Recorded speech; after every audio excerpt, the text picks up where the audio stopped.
Hello hi నమస్తే welcome back to food is life. ఈరోజు మనం రాజ్మా కర్రీ ఎలా ప్రిపేర్ చేసుకోవాలి అనేది చూసేద్దాము. ఫస్ట్ ప్రాసెస్లోకి వెళ్ళిపోతే మిక్సీ జార్లో ఒక 2 బాగా పండిన టమాటాలని ముక్కలుగా చేసుకుని వేసుకోవాలి. ఆ తర్వాత వెల్లుల్లిపాయ రబ్బలు కూడా ఒక 4-5 వేసుకోండి, తొక్క తీసేసి. ఆ తర్వాత సన్నగా ముక్కలుగా కట్ చేసుకున్న అల్లం ఒక ఇంచు వరకు ముక్క తీసుకోండి. తర్వాత కొంచెం జీలకర్ర వేసి మెత్తగా పేస్ట్ చేసుకోవాలి. ఎటువంటి వాటర్ కూడా మనం యాడ్ చేయక్కర్లేదు. సో పేస్ట్లా అయిపోతుంది. దీన్ని పక్కన పెట్టేసుకుందాము. రాజ్మాని తీసుకోవాలి. ఇది నేను రాత్రి నుంచి నానబెడుతున్నాను. మీరు ఎప్పుడైనా ప్రిపేర్ చేసుకోవాలి అనుకుంటే ఖచ్చితంగా 6 నుంచి 8 గంటల పాటు నానాలి. లేదు అంటే మనకి కరెక్ట్గా కర్రీ అయితే రాదు, ఉడకదు. సో ఇవన్నీ కూడా మనం కుక్కర్లోకి అయితే తీసుకోవాలి.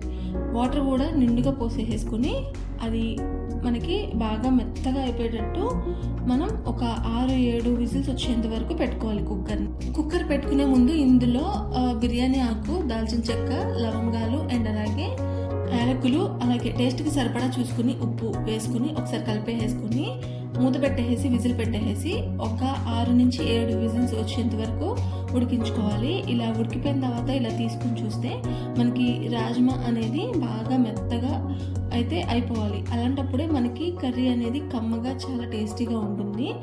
ఇప్పుడు దీన్ని పక్కన పెట్టేసుకుని ఒక ప్యాన్ని తీసుకోండి. అందులోకి ఒక 3 నుంచి 4 స్పూన్లు ఆయిల్ అయితే వేసుకోవాలి.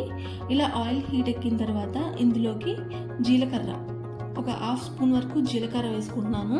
ఆ తర్వాత సన్నగా కట్ చేసుకున్న పచ్చిమిరపకాయలని ఒక 2 వేసుకోవాలి. తర్వాత ఒక ఉల్లిపాయ చిన్న ముక్కలుగా కట్ చేసుకుని వేసుకోవాలి. ఇవన్నీ కూడా చాలా మంచిగా వేగేంత వరకు వేయించుకోవాలి. ఇలా వేగి ఆనియన్స్ అనేవి కలర్ చేంజ్ అయిన తర్వాత ఇందులోకి మనం ముందుగా మిక్సీ పట్టుకుని పెట్టుకున్న టమాటా గుజ్జును కూడా వేసుకుని దీన్ని కూడా ఒకసారి కలుపుకోవాలన్నమాట. మనకి టమాటా అనేది పచ్చివాసన పోయేంత వరకు ఖచ్చితంగా కలుపుకోవాలి. అండ్ అలాగే కొంచెం పచ్చివాసన పోతేనే మనకి కర్రీ అనేది చాలా టేస్టీగా ఉంటుంది. సో ఇప్పుడే మనం కొంచెం పసుపు అయితే వేసుకున్నాము. ఆ తర్వాత రుచికి సరిపడా చూసుకుని అన్నీ కూడా వేసుకోవాలి.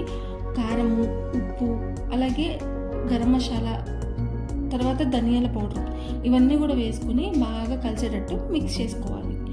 ఇలాగా మనకి ఈ పచ్చివాసన పోయి ఈ మసాలాలన్నీ కూడా చాలా మంచి టేస్ట్తో ఉంటాయన్నమాట.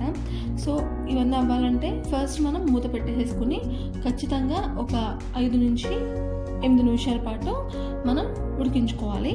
సో ఇలా మూత పెట్టేసి ఉడికించుకున్నాము. ఒక 5 నుంచి 6 నిమిషాల తర్వాత చూస్తే ఇలా ఆయిల్ అనేది పైకి తేలుతూ ఉందన్నమాట. సో ఇలా అయితే మనకి మంచిగా ఉడికినట్టే. సో ఇప్పుడు మనకి బాడీకి ప్రోటీన్ ఎంత అవసరం అందరికీ తెలిసిన విషయమే. సో రాజ్మాలో కూడా అలాంటి ప్రోటీనే ఉంటుంది కాబట్టి ఇది మనకి చాలా హెల్దీ కూడా. ఇలా టేస్టీగా చేసుకుంటే మనం ఇంకొంచెం ఎక్కువ అయితే తినచ్చు.